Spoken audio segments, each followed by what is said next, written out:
नायक वीर या विवादित श्रृंखला के भाग 17 में आप सभी का स्वागत है। तो स्वामी श्रद्धानंद जी की हत्या हो चुकी थी और गांधी जी का बार बार उनके हत्यारे अब्दुल रशीद को भाई कहना सबके मन में आक्रोश पैदा कर रहा था।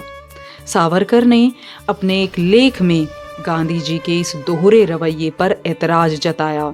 उन्होंने कहा कि अगर अब्दुल रशीद गांधी जी का भाई हो सकता है तो गोपीनाथ शाह क्यों नहीं, जिसने गलती से एक ब्रिटिश नागरिक की हत्या कर दी थी और जिस पर गांधी जी ने सीआर दास को कहा था कि गोपीनाथ शाह की ये हरकत माफ़ी के लायक नहीं है। यही गुस्सा अंबेडकर के अंदर भी था। उनका कहना था कि क्रिमिनल को क्रिमिनल की तरह ट्रीट किया जाना चाहिए, चाहे वो हिंदू हो या मुसलमान। अंबेडकर भी कांग्रेस के इस दोहरे रवैये से परेशान थे। इसके बाद भी लगातार गांधी जी, अंबेडकर और सावरकर में कई मुद्दों को लेकर मतभेद रहे और ये समय समय पर अखबारों के जरिए जनता तक पहुंचते रहे। 1 मार्च 1927 को गांधी जी ने सावरकर को लेटर लिखा और उनसे मिलने की इच्छा जाहिर की। इस पर सावरकर ने गांधी जी को जवाब देते हुए ये लिखा कि आप जहां चाहें वहां आने जाने के लिए स्वतंत्र हैं, परंतु मैं नहीं हूँ।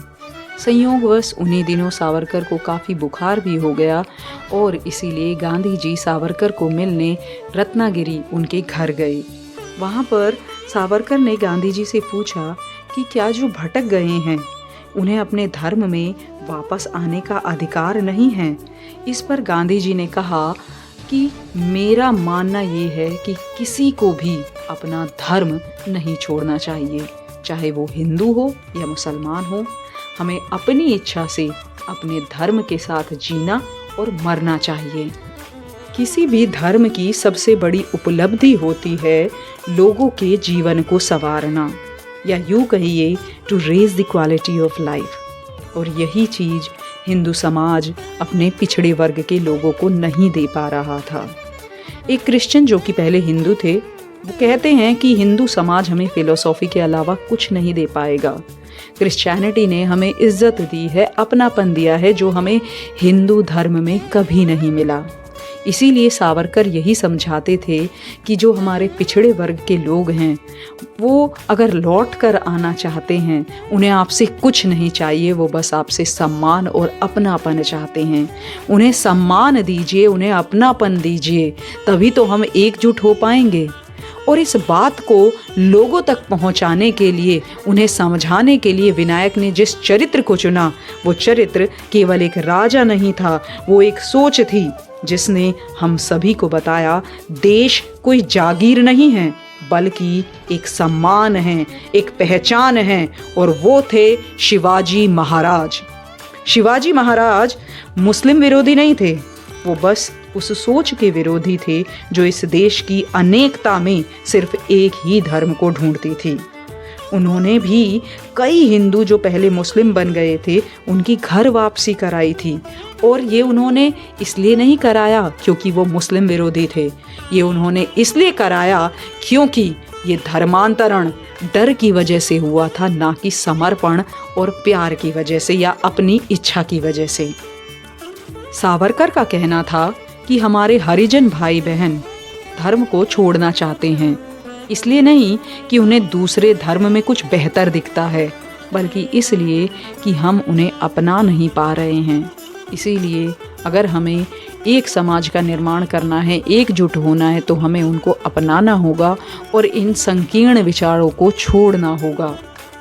इसी बीच ब्रिटिश गवर्नमेंट ने साइमन कमीशन की घोषणा कर दी थी।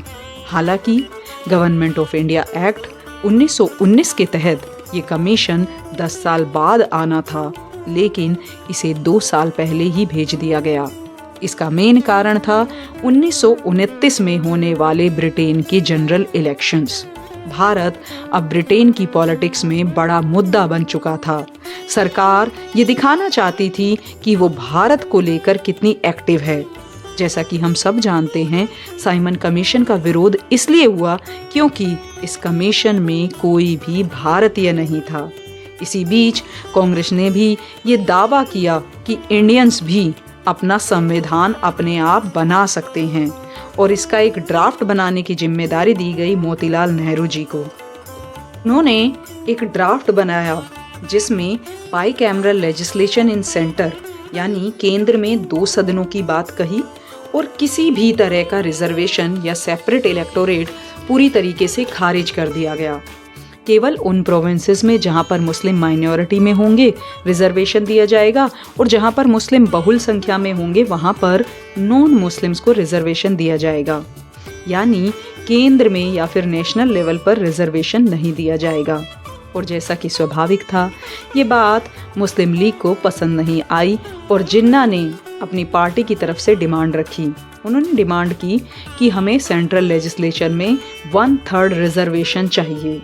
जिन्ना ने एक और डिमांड रखी। उन्होंने कहा कि हमें पंजाब और बंगाल प्रोविंस में भी मुस्लिम रिप्रेजेंटेशन चाहिए, वो भी वहाँ की जनसंख्या के आधार पर, और अगले 10 सालों तक ये रिप्रेजेंटेशन हमें चाहिए पंजाब और बंगाल में।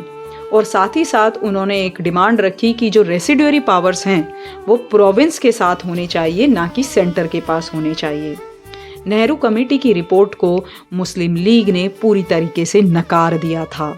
अब आने वाले एपिसोड में हम देखेंगे कि किस तरीके से हिंदू महासभा, मुस्लिम लीग और कांग्रेस एक नए संविधान की ओर मुड़ रहे थे, पर क्या वो किसी एक सहमति पर पहुंच सकते थे, ये हम जानेंगे अगले एपिसोड में। अगर आपको ये वीडियो पसंद आया है तो प्लीज़ इसे लाइक और शेयर कीजिए और हमारे चैनल को सब्सक्राइब कीजिए। धन्यवाद।